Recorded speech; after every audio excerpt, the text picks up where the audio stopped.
trouble there. You see Dominic Mazzucci on the inside, trying to find a way past, but Adams found the inside. Here we go, heading into the hairpin section now. Adam goes down in. Aspire sent out wide. And there goes that Maserati. It's 3 wide down the back straight. It's absolutely incredible racing. Maserati's Dominic Mazzucci tucks in and side by side there.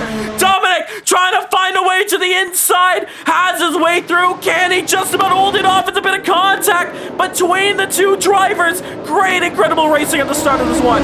There you see Aspire also just getting shuffled down. It's been a horrible start from him. First to third here. He's going to feel like it's the first to last, but take a look at the front. Here comes Dominic Mazzucci once again around the outside.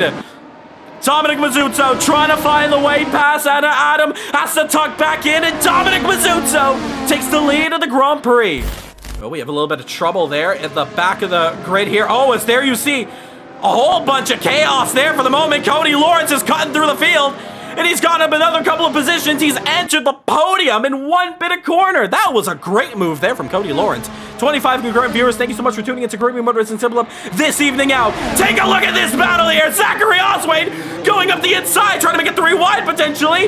Oh, bit of contact there. Unfortunately, Zachary had to back off. And now Cody Lawrence shuffled down to 4th place. Casper's 3rd.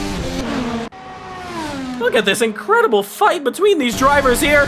Cody Lawrence is going to make mincemeat out of the Acura round the outside, and that Red Bull's going to take another position. He's back on the podium. Has now caught up to P5, is broken up, of course. Oh, trouble!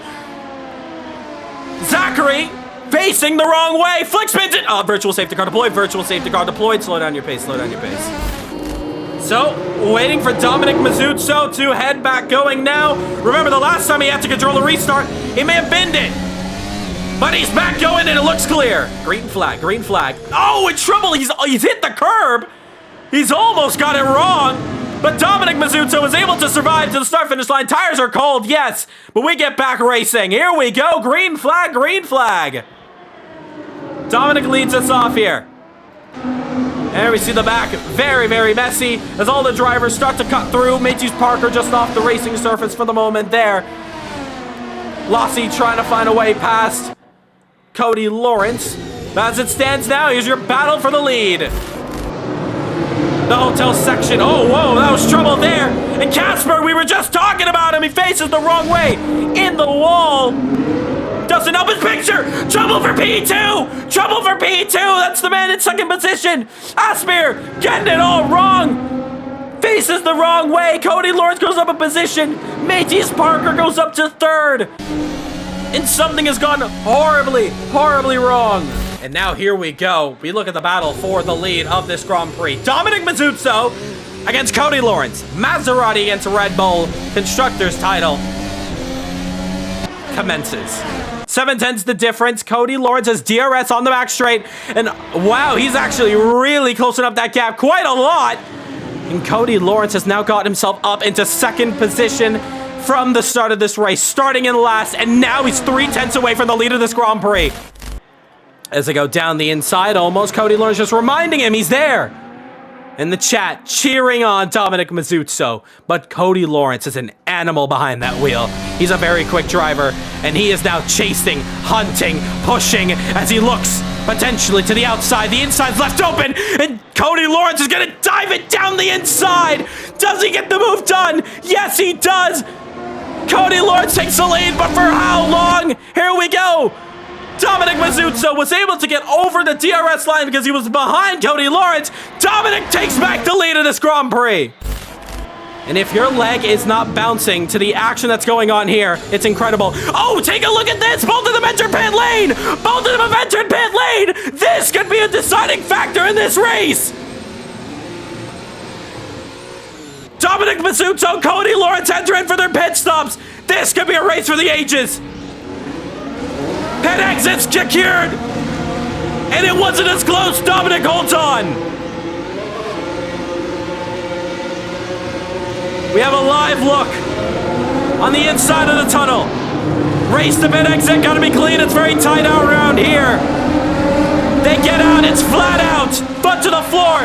And none of them, they have opened up that gap so wide that none of them could even challenge to even overtake them. Into the hairpin. Take a look at the tire compounds. Both of them have fresh soft compounds.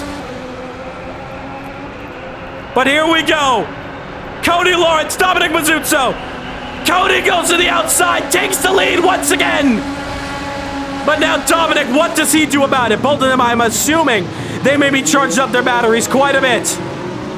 Great pit stop, though, from both of them. But it's Dominic who holds on. DRS wide open once again for Cody Lawrence. Or should I say Dominic Mazzuzzo. Cody Lawrence is the sitting duck here side by side. Oh, and take a look at this. Dominic couldn't get the move done. Dominic could not get the move done. Cody Lawrence, for the first time in this battle, has held off the lead after the second DRS line. That could spell trouble. Oh, and take a look at this. He's getting it all wrong. The tires are not warm. The tires are absolutely stone cold. Stone cold.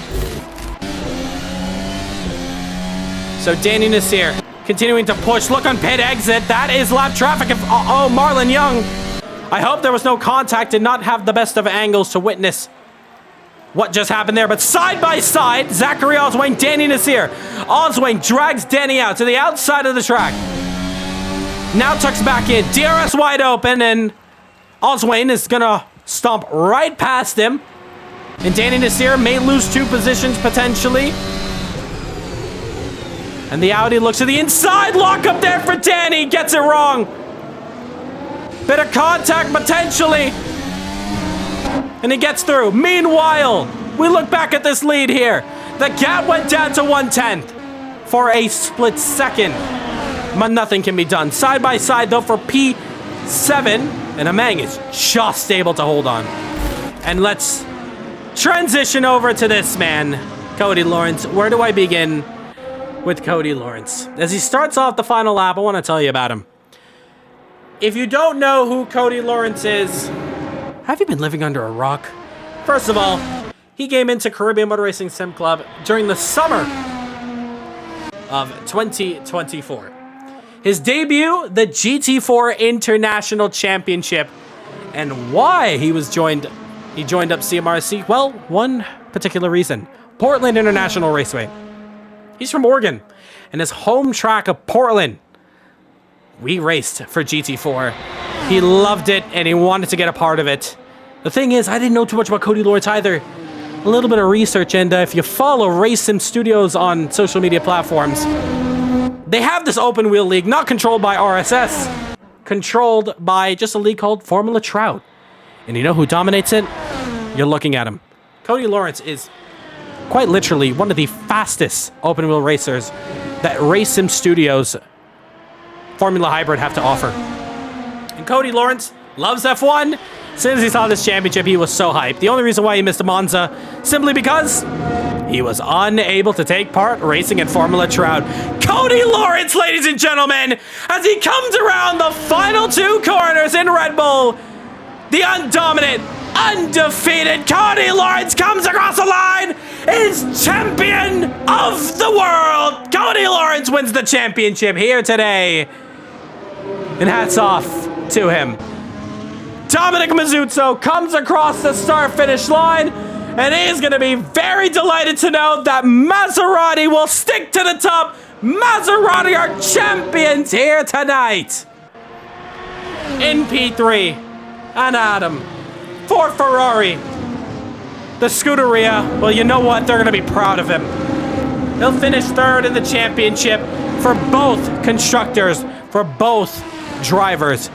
We watch him around the final complex here at Abu Dhabi. And Adam will take home the final podium spot. And he finishes across the line. B3 for him. And that man is Cody Lawrence, your champion of the world. How does that feel? Race, but no, that was really fun with Dominic. Yeah, I mean, it was unconventional, but we got to that fight in the end, and I said we were in for a good race, and well, I think we had a good race. What do you think? Oh, 100%. You guys stole the show in the first half of that one. going back and forth, constantly switching positions. Cody, it felt like at some stages you were the dominant man, and other stages you were a mere sitting duck. Why was that? I think partly, I think I did something wrong on the pressures on the first stint of the C3. I think it came good on the second stint because I made a small adjustment. But no, I mean, Dominic had the pace to be able to come back at me each time. I knew the tires would equalize near the end of that first stint, and I think it wound up being exactly how I envisioned it probably would be on the tire. But no, I mean, he had the pace to continuously come back on the offensive, and I was just trying to hang on as best I could with what I knew was maybe slight issue on the tire. But no, I mean, fantastic fight. I mean, you race with what you got, and that's what I had there in that first stint. Let's put it that way. Take us through what and how important the DRS zones on this track is. We watched it constantly, and it was very apparent that the second DRS zone, you were always getting caught and always overtaken back. Well, why is that, do you feel? And when you were able to get that overtake, how important was it to manage that battery? I mean, definitely you have the ability to manage the energy when you're in DRS, but I mean, I just never got that good run out of the chicane. I kind of knew why, and that's coming back to the tire, but I mean, it would be it would take me a long time to explain it here, so I won't even try to. But I mean, Dominic kept having great traction out of that chicane. He did exactly what he needed to do to keep coming back to that second DRS zone, and the toe is quite strong once you get within about 0.6, and he was able to continue delivering a counterattack. And if I was thinking to myself, okay, I'm going to need to change my approach a little bit in the second stint, but right now this is too much fun. I'm having fun with how it was playing out, so I wasn't too upset even if I was getting overtaken. So I can only imagine you have burned a bit of calories from the amount of sweat you produced after that battle. Oh, absolutely. Absolutely. 2 hours workout? Nah, this does me pretty solid for burning calories. Cody Lawrence, floor is yours. Anybody you want to shout out at home? I didn't have anything off the top of my head. I had no victory speech planned, but maybe that race was a good victory speech or good champion's drive. We'll put it that way. But no, thank you as always for hosting these, Raul. Appreciate it. I love this car, and I hope we do another season with it at some point, sometime soon. I'll maybe see if I can hop in for the Porsche Cup next season. But yeah, I mean, I hope we do this car more often. It was really, really fun. I was going to ask, are we going to see you in the future? And I think I just got my answer there. I hope to see you Porsche Cup just as often as F1. Cody Lawrence, man, thank you so much for all the support. And I think everyone here in the live chat and at home who are racers, taking your setup, it's a huge help to all of them. And you've been an amazing part of our community. Cody, thank you so much. You're champion of the world. Congratulations on it. Appreciate it. Thank you very much.